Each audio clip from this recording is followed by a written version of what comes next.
Michael Saylor just went on the national news and sent a massive warning about a impending supply squeeze. And I think this warning comes at a really interesting time when we consider what is happening in the broader markets. His stock MicroStrategy right now is seeing record amounts of exposure when it comes to shorts. We can see this is at $11 billion, an all-time high. And this is all happening at the same time that whales are buying Bitcoin at a breakneck pace.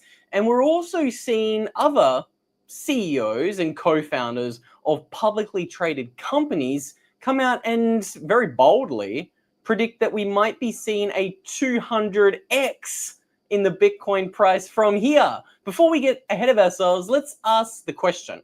What does Michael Saylor know about the supply shock, and how much can one company buy themselves? Too much Bitcoin for you to own? Like if you could own all of it, would you?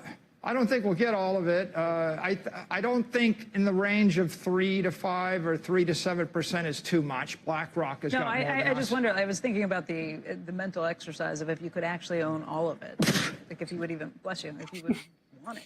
Well, you know, we started and we had very little, and Bitcoin was 10,000, and now Bitcoin's more than 100,000, and 97% of the Bitcoin is worth 10 times as much, and somebody else, not us, has it.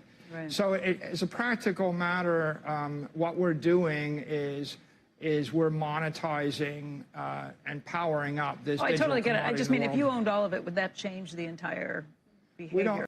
I want to play the rest of this clip in a moment, but let's not forget, I think this clip is really interesting because this is not the first time that Michael Saylor has talked about him owning a very large percent of the Bitcoin supply and what impact this could have on the price. Today, I want to really talk about, hey, right now we've only got, you guys can see it very clearly, 2.1 million Bitcoin left on the exchanges to be bought. And like Michael said in that clip, there's only 4 to 5% of the total Bitcoin supply that will be left to be mined over the next 115 years. So a lot of people think that if one person owned 10% or 15% of the supply, Bitcoin might go to 1 million, 2 million, maybe 5 million. But what Michael says in this next clip, I think is worth considering because it is way more bullish than what most people think might happen with Bitcoin. Buying, right? The price is going to go up. It's going to get exponentially harder, and the price is going to go up exponentially higher, and we'll just keep buying. And at some point, you know, if we get to 5% of the supply, Bitcoin's probably going to be $1 million a coin. And if we get to 7.5% of the supply, Bitcoin will be 10 million a coin.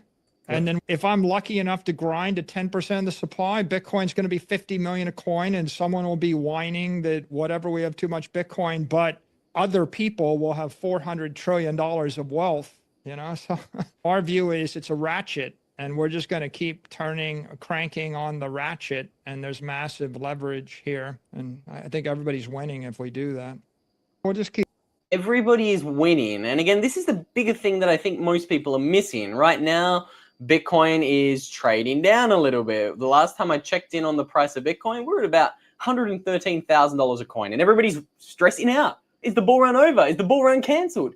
But when you start thinking about, hang on a minute, just how rare and scarce is Bitcoin? And if we have billionaires openly talking about the fact that they want to buy 15% of all of the Bitcoin supply, what does this mean? I think we shouldn't be thinking in the realm of, oh, Bitcoin's down 5% today, because I don't think it matters in 5 years whether you bought at $112,000 a coin, $120,000 a coin, or even $220,000 a coin. I think it is going to become cheap at all of those prices. And Michael's even said himself in other interviews, he will be buying $1 billion of Bitcoin a day when Bitcoin's worth $1 million. And I think when we start zooming out, we can potentially start putting things into perspective. Because again, like I said, everybody's freaking out. Bitcoin's at $113,000 today, but we are up, what, 200% over the past year? Bitcoin's tripled. And again, I just think these corrections should be expected in a bull run. And I think the bigger picture and the bigger story here is the fact that Bitcoins continue to disappear from the exchanges. I also saw these new charts that I came across this week on Twitter. This is looking at whale holdings. Some people say we shouldn't watch what whales are doing. I will merely say, look at this chart. Looks as if whales and their accumulations line up with the early stages of a Bitcoin bull run. So many people are like, oh, stop whale watching, stop looking at what exchanges are doing. And I believe with that on the daily time frame, yes, if 10,000 Bitcoin gets put on an exchange, don't trade off that. But the bigger picture is what I think all of these quote unquote analysts are missing. The bigger picture very, very clearly shows here that whales in the Bitcoin space accumulate right before the price absolutely rips. This is not debatable. We can see it very clearly right here. And when we take a look at some more data, we can see more and more and more publicly traded companies with the ability to borrow billions of dollars and tap the public debt markets. They just continue buying Bitcoin. We can see very clearly. Look at btctreasuries.net. 287 massive entities, whether that's ETFs, governments, private companies, or public companies, continue to buy Bitcoin. They're sitting on 3.64 million Bitcoin collectively. And this is where I want to start talking about how much Bitcoin is available for sale. Because Michael's saying, what happens if we accumulate 15% of the supply? Well, have a look at what all of the other publicly traded companies are doing. They're buying more Bitcoin. If Michael's bought 15% of the supply, what's that? That's a whole lot of Bitcoin.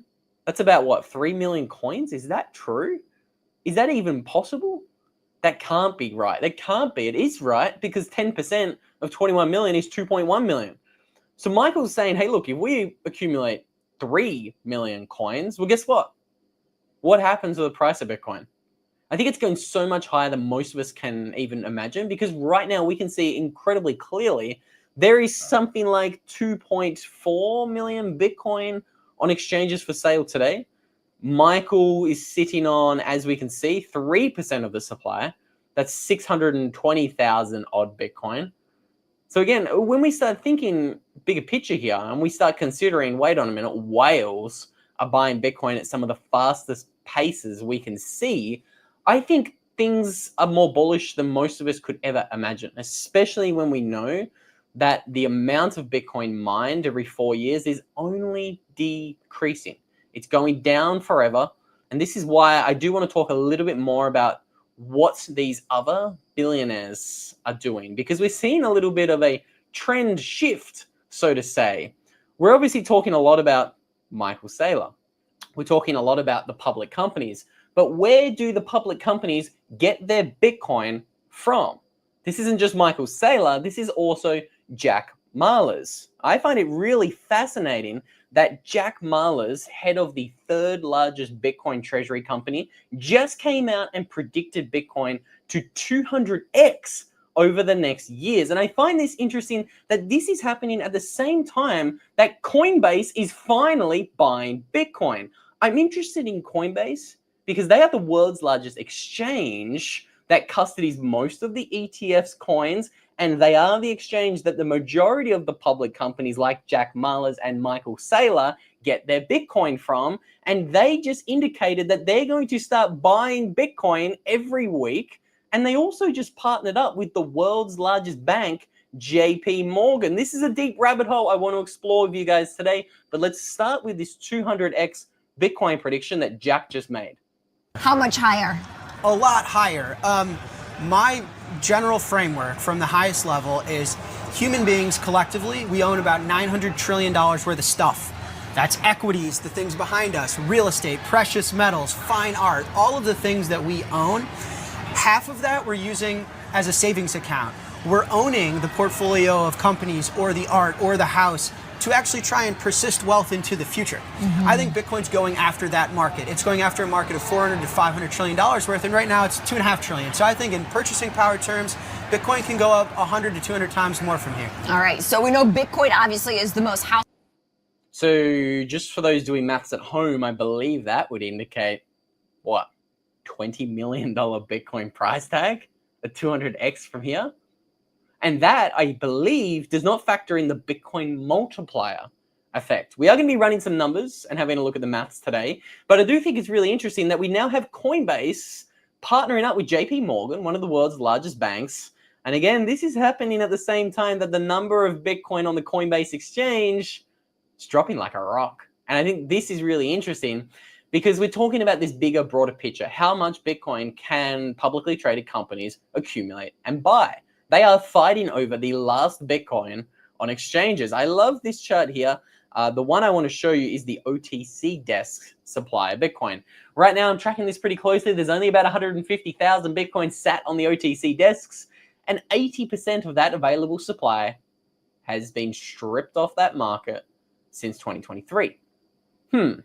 Just another one of those things that just makes you go, what is happening right now to the price of Bitcoin? If we're watching all of this Bitcoin leave the exchanges, why is the price seemingly stuck where it is? Don't you find that a little bit interesting? Again, we've kind of opened up the canary or the rabbit hole, so to say, that is the paper Bitcoin. I don't want to go into that today. What I do just want to talk about is the Bitcoin on supply. The Bitcoin supply on exchanges. Because I think it's really interesting because I think Coinbase is an exchange worth mentioning because they have so much Bitcoin in Coinbase custody. For example, I believe a large chunk of Michael Saylor's coins is in Coinbase custody, and so is a large majority of the Bitcoin held by the Bitcoin ETFs like BlackRock. Yours truly, good old BlackRock. And we can see if you look at the number of Bitcoin on the Coinbase exchange in the red line, you can see it's absolutely dropping like a rock. Their supply has gone from about 1 million to 200,000-ish Bitcoin on that Coinbase exchange. But the large majority of this has flowed into Coinbase custody. Now, the supply shock deniers, they will say, no, look at the blue line. The blue line indicates how much Bitcoin is on the Coinbase entity in total. So this includes Michael Saylor's coins. This includes the ETF coins. And some people are saying the supply shock is actually not happening because we have to count the Bitcoin in Coinbase custody the same as a Bitcoin that's actively being traded on an exchange. I naturally disagree with this because Michael has said for a very long time, I hold 600,000 Bitcoin and I'm never selling it. But the supply shock deniers will say, oh no, but it's all the same. It's all held by Coinbase. So yes, even though Michael's saying that, we have to consider that Bitcoin the same that is like a Bitcoin that's actively being traded on the exchange. I disagree with that. And this is why I think even the supply shock deniers are incredibly bearish on Bitcoin. And even the charts that they try to fact check us with show that there's a clear downtrend in the amount of Bitcoin on exchanges. Even if you trust their numbers and their logic that says, hey, Coinbase custody is just like a Bitcoin on exchange, you say, all right, I'll believe that. I'll accept that flawed logic. You can still see there's 200,000 Bitcoin less on the exchanges since 2022. And let's not forget, there's also 164,000 Bitcoin mined a year. So that is another, over 3 years, 500,000 coins. So when we start looking at things, I think it's undeniable that there is a supply shock. And I bring this up because there's some really followed and reputable people on the exchanges, in the space who will say that a supply shock is not happening. I disagree with that, and I definitely get scared when we see comments like this. Unless you've really done the proof of work to know what you're looking at, you shouldn't be talking about this. I disagree, guys. I think the supply shock is accelerating, and I think that what Michael is saying is incredibly interesting. Now, I want to go back. I played this clip a little bit of it in the beginning, but there's a little bit more that meets the eye to what Michael Saylor just said on the national news. We wouldn't want to own all of it. I wouldn't want to. We want everybody else to have their piece. The nice thing there is there's 160 companies that are capitalizing on Bitcoin in the public market, up from about 60 last year. So the Bitcoin Treasury movement's exploding. And companies like MetaPlanet in Japan and Capital B in France and Smarter Web in the UK. And then there's a raft of them in the US, Anthony Pompliano's company, and 21. They're all capitalizing. The big idea is I take digital capital, I issue digital credit, and a digital credit instrument can either be longer duration or it can be higher performance, we're offering 9% dividend yield with Stretch. The average money market's 4.2% dividend yield. No one would ever want to give a 9% perpetual yield in a bond that's backed by real estate or backed by gold or backed by any conventional fiat asset. But we're investing in Bitcoin, and my 20-year forecast for Bitcoin is 30% a year ARR. So it's easy for us.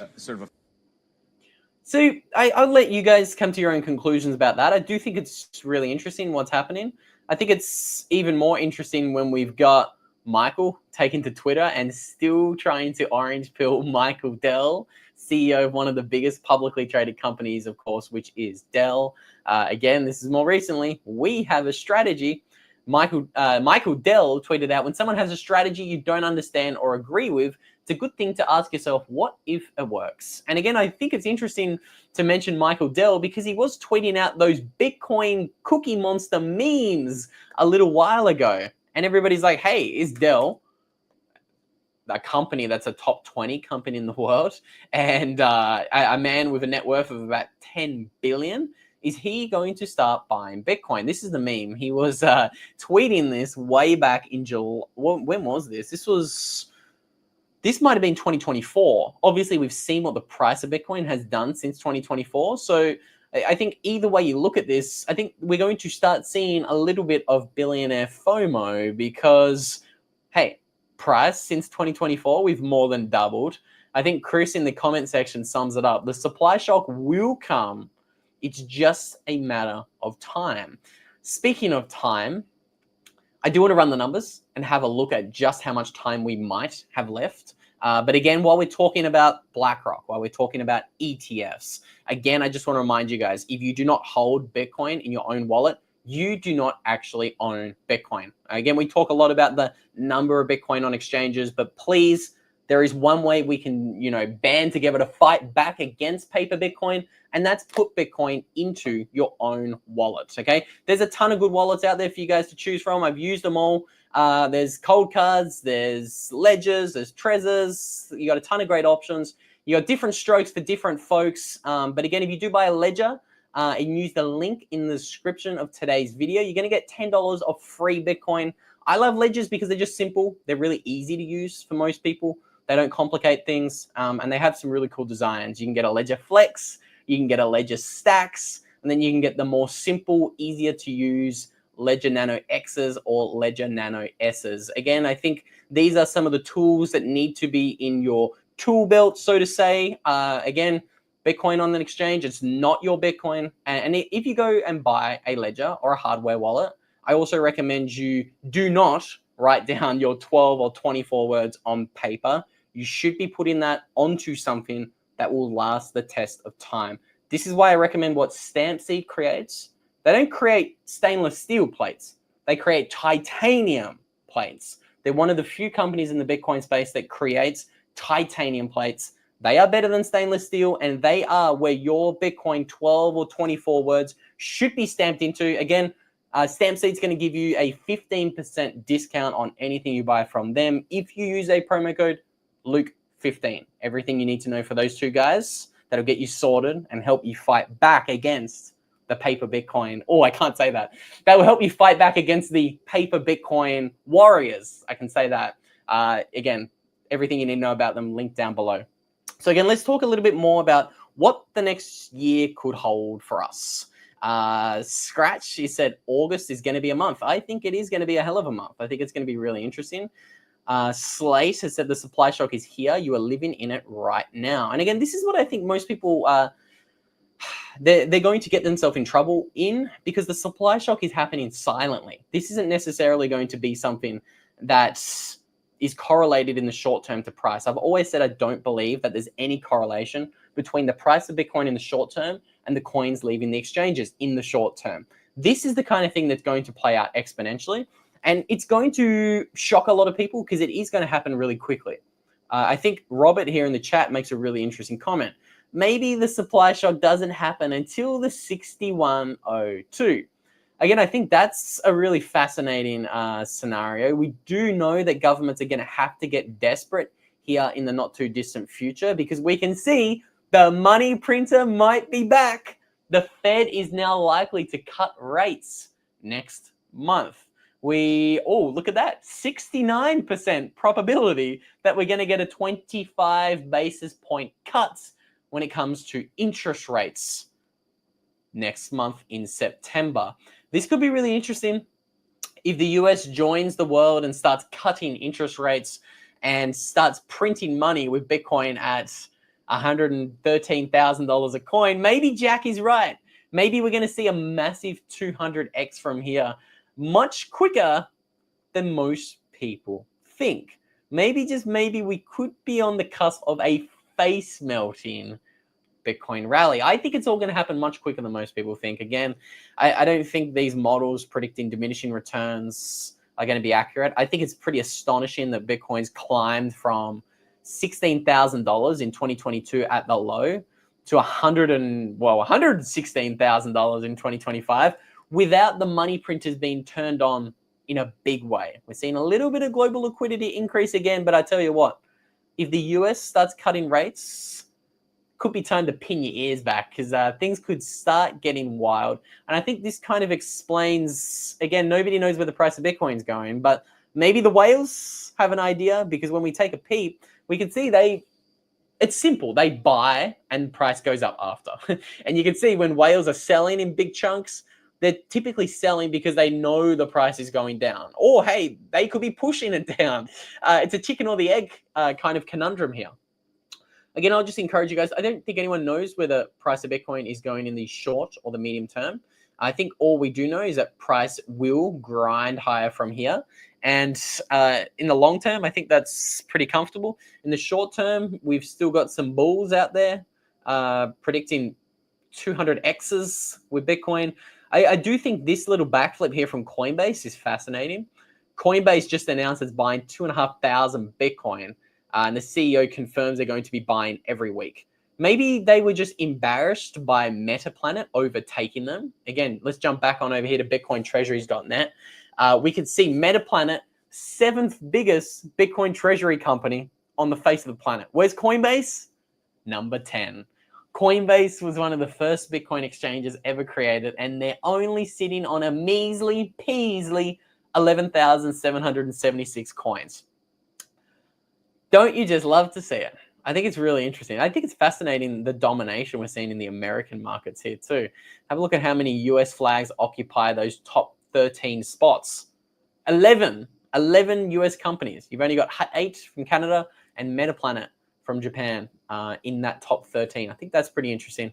That is probably a story for another day. I do think that is an interesting story, mind you.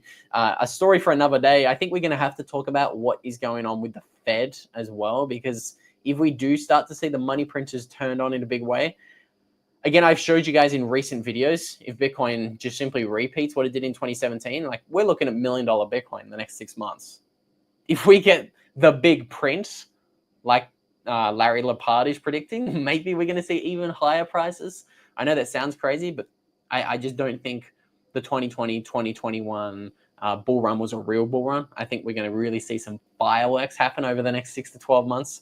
Actually, while it's mentioning, if you do expect to see fireworks, again, prepare your Bitcoin exit strategy ahead of time. Please don't, get that little trigger finger too scared when you see high prices and make some mistakes. I have a lot of friends who made mistakes in prior bull runs by selling Bitcoin, and they ended up paying thousands, if not tens of thousands, if not hundreds of thousands of dollars on the tax bill when Uncle Sam came knocking. I just encourage you guys, prepare a plan for the next upcoming Bitcoin bull run. I actually encourage you guys to just learn more about borrowing against your Bitcoin. I think this is what I'm doing. I'm going to be borrowing against my Bitcoin with a reputable exchange like Firefish in the next bull run to actually get some liquidity for my Bitcoin. Again, I like Firefish because they're completely peer-to-peer. They don't take custody of your Bitcoin. They use multi-signature vaults, and I think they're so good. I've already tested them out for this upcoming bull run. I've got a couple of loans open, and when the bull run comes, I know where I'll be going to be borrowing against my Bitcoin. I think they're even going to be giving you guys a 30% discount if you use a promo code Luke. Everything you need to know about Firefish is also linked down below in the description. for you guys to check out. And again, get prepared. This bull run's going to happen quickly. I think a lot of people are going to get caught off guard, and a lot of people are going to be really surprised when that price starts running. Again, stay calm. We haven't seen a bull run yet. When Bitcoin gets moving, it's going to be fireworks. Let's not forget in 2017, Bitcoin's price was doubling nearly every 5 days. If I take you back in time to what was actually happening in 2017, Bitcoin's price was going from 2K to 4K in like 5 days. It was going from like 4K to 8K in a matter of days. It went from like 10K to 20K in like 5 days. And I think a lot of people just need to prepare themselves mentally for something like that to potentially happen in this upcoming bull run. Again, Bitcoin could go from 150 to 300K in 5 days. I think a lot of people would freak out. But again, you could see just how rapidly the price of Bitcoin went up. We went up from, what's this, 3K to 20K in a matter of just a couple of months. Okay, when the bull run gets moving, it's going to really get moving. And again, who knows how governments are going to react when that happens. I know that I won't be going back to Australia to find out. Let's just say that.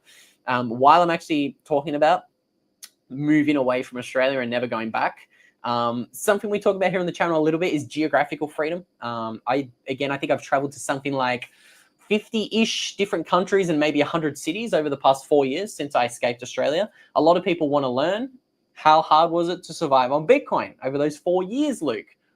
And again, I've actually started a whole separate channel to teach you guys, well, how hard or how easy it might be to survive on Bitcoin in these different countries. And I just published a brand new video literally today, about an hour ago. I tried to survive on only Bitcoin in Costa Rica earlier in the year. I actually did it with my boy who's in the comment section. I did see my man Green Candle in the comments here somewhere.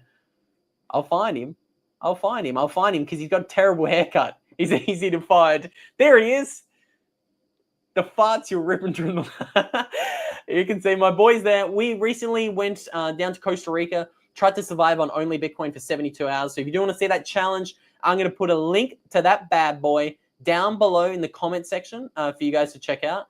And I am also going to put a link to that video up on screen. That'll pop up after this live stream is finished, somewhere around there. So check that out if you want to check out that new challenge on that new channel I've got. And if you want to prepare yourself for what might happen in the UK or the EU when I believe they're going to come and confiscate your savings, I've also done a couple of live streams on those topics recently. I'm going to put a link to one of those videos somewhere around there. Well, that's it, guys.